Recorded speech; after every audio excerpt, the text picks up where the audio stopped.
एक समय की बात है, एक बहुत ही खुशहाल परिवार हंसी खुशी रहता था।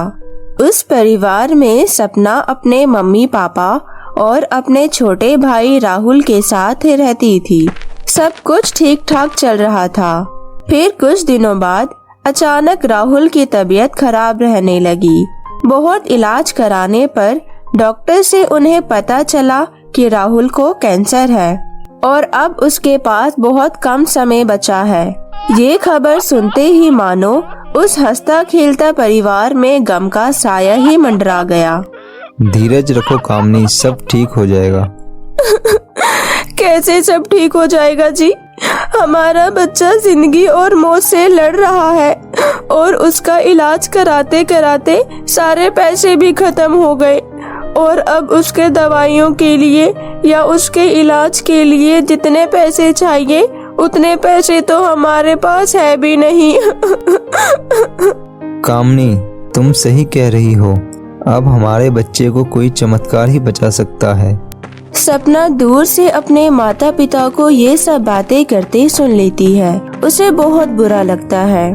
क्या हुआ, मेरे पापा के पास इतने पैसे नहीं है तो मेरे पास तो है ना, मेरे भाई को कुछ नहीं होगा। ये सोचकर सपना जितने अपने गुल्लक में पैसे जमा करके रखी थी वो गुल्लक उठाकर दौड़े दौड़े दवाई की दुकान पर गई। वो काफी देर तक दुकान पर खड़ी रही, लेकिन दुकानदार का ध्यान उस छोटी बच्ची पर नहीं गया, क्योंकि दुकान पर और भी बहुत सारे लोग खड़े हुए थे। सपना ने दुकानदार को कई बार पुकारा, परंतु भीड़ इतनी थी कि दुकानदार का ध्यान उसके तरफ गया ही नहीं। फिर सपना को थोड़ा गुस्सा आया। उसने उस मिट्टी की गुल्लक लेकर काउंटर पर जोर से रख दिया, जिसके बाद वो दुकानदार और काउंटर पर खड़े सारे लोग सपना को देखने लगे। फिर दुकानदार ने सपना से पूछा, बच्चे क्या चाहिए आपको? सपना बड़ी भोले मन से बोली, अंकल अंकल मुझे ना चमत्कार चाहिए। ये सुनकर दुकानदार को कुछ समझ नहीं आया और वहाँ खड़े लोग भी सोच में पड़ गए और सब सपना की तरफ देखने लगे। फिर दुकानदार ने बोला, बेटे यहाँ तो चमत्कार नहीं मिलता। ये सुनकर सपना को लगा कि दुकानदार उससे झूठ बोल रहा है। उसने कहा, अंकल आपको पैसे चाहिए ना, इसलिए आप मुझसे झूठ बोल रहे हो ना। अंकल इस गुल्लक में बहुत पैसे हैं, बताओ आपको कितने पैसे चाहिए, पर मैं आज यहाँ से चमत्कार लेकर ही जाऊंगी। ये सुनकर सभी बड़े आश्चर्य हुए। तभी काउंटर पर खड़ा एक व्यक्ति बोला, बेटी क्यों चाहिए तुमको चमत्कार?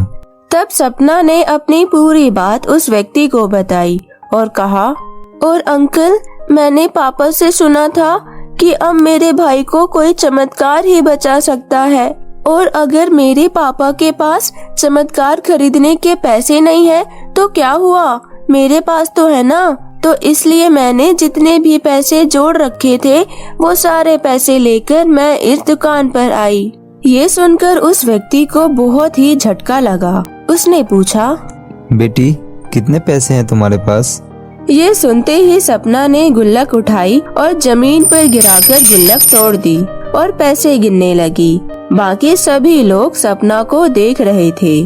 फिर थोड़ी देर बाद सपना ने वो सारे पैसे इकट्ठा करके अपने हाथों में लिया और कहा, अंकल मेरे पास पूरे 21 रुपए हैं। ये सुनकर वो व्यक्ति थोड़ा सा मुस्कुराया और बोला, अरे बेटा तुम्हारे पास तो पूरे पैसे हैं, इतने का ही तो आता है चमत्कार। ये सुनकर सपना बहुत ही ज्यादा खुश हो गई और बोली, अंकल चलो मैं आपको अपने पापा से मिलवाती हूँ, पापा आपसे मिलकर बहुत खुश होंगे।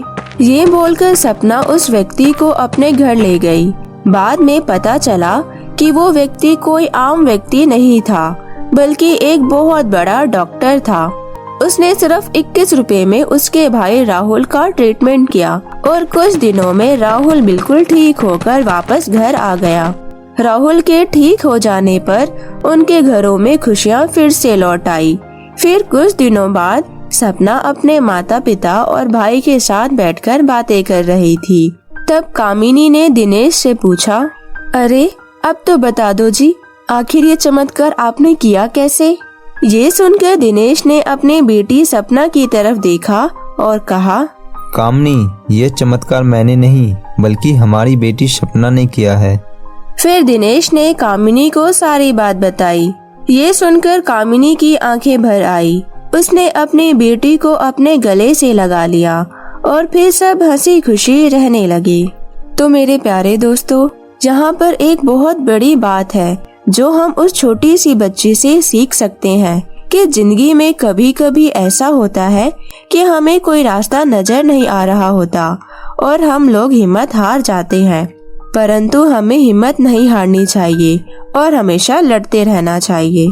तो मेरे प्यारे दोस्तों, कैसी लगी आपको मेरी ये कहानी? मुझे कमेंट करके जरूर बताएं और अपने दोस्तों के साथ भी शेयर करें। और हाँ, यदि आपने अब तक मेरे चैनल मिनी एंजल टीवी को सब्सक्राइब नहीं किया है तो प्लीज जल्दी से नीचे लाल बटन दबाकर मेरे चैनल मिनी एंजल टीवी को अभी सब्सक्राइब कर ले और साथ ही बेल आइकन को दबाना बिल्कुल ना भूले। Bye bye.